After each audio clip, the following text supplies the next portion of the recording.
An investigation published today by the Associated Press reveals the FBI did not alert hundreds of American officials that Russian hackers had targeted them and tried to break into their personal Gmail accounts in 2015.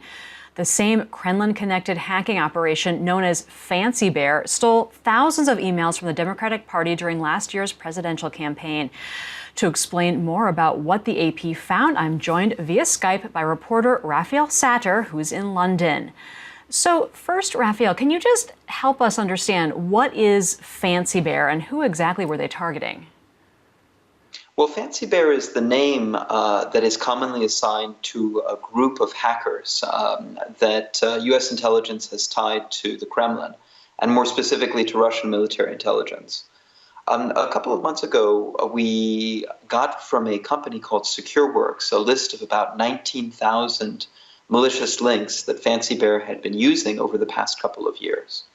And we went through that list, we crunched the data, and we were able to identify about 4,700 unique people, of which 500 or so are in the United States. So then you began contacting these people?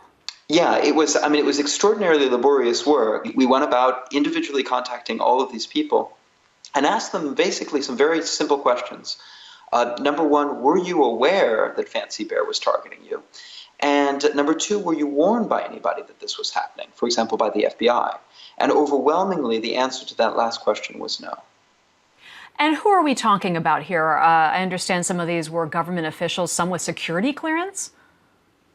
That's right. It ran the gamut. We've spoken to all kinds of people. We've spoken to former Navy SEALs. We've spoken to people who are in NATO, who are ex-generals, former ambassadors, former policymakers. It's a lot of people who've retired from the military or who retired from the State Department.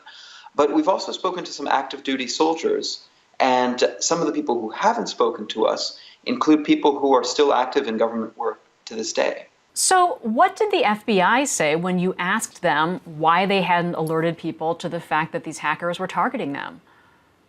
Well, we didn't get very much on the record. The FBI gave us a statement which said that more or less that they make every effort to contact people who are affected.